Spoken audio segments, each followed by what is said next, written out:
On revient maintenant sur cette histoire de famille d'accueil de la DPJ qui a vu son permis de garderie en milieu familial révoqué.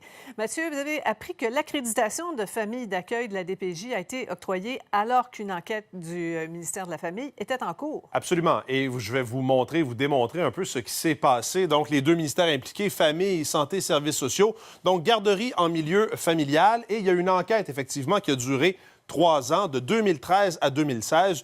Une enquête où on a notamment rencontré des employés et où le rapport a été assez accablant. On avait des témoignages, des allégations de mauvais traitements auprès des enfants. Et en août 2018, finalement, il y a eu avis de non-renouvellement pour le permis de garderie en milieu familial. Parallèlement à tout ça, Santé, Services sociaux, évidemment, qui chapeaute la direction de la protection de la jeunesse. À ce moment-là, donc, on a octroyé un permis pour cette famille d'accueil en août 2017, alors qu'il y a une enquête en cours, alors qu'il y a des allégations importantes, mais l'information n'a clairement jamais été transmise parce qu'en 2017, alors que l'enquête est en cours, il y a un permis ou une accréditation qui est octroyée. Finalement, c'est en 2018, novembre 2018, que la DPJ va recevoir ce rapport d'enquête. Et à ce moment-là, nous dit-on, il y a eu des vérifications de fait pour s'assurer de la sécurité des enfants. Il y a eu d'autres vérifications au cours des derniers jours. Une équipe clinique a été envoyée à la suite de notre reportage. Et ce qu'on nous dit au final, c'est que les enfants, donc, qui sont en famille de la DPJ, sont dans une famille où ils évoluent bien, que dans leur intérêt, ils doivent rester dans cette famille, qu'ils sont en sécurité.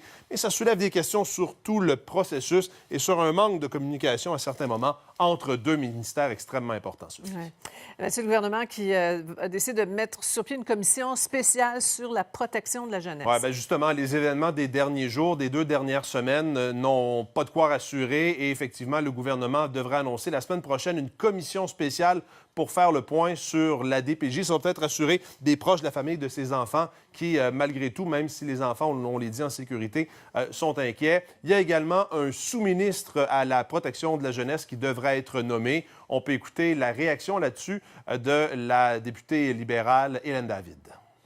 Excellent message, et ça aurait dû être fait depuis longtemps, mais s'il n'y en avait pas, il était plus que temps qu'il y en ait un.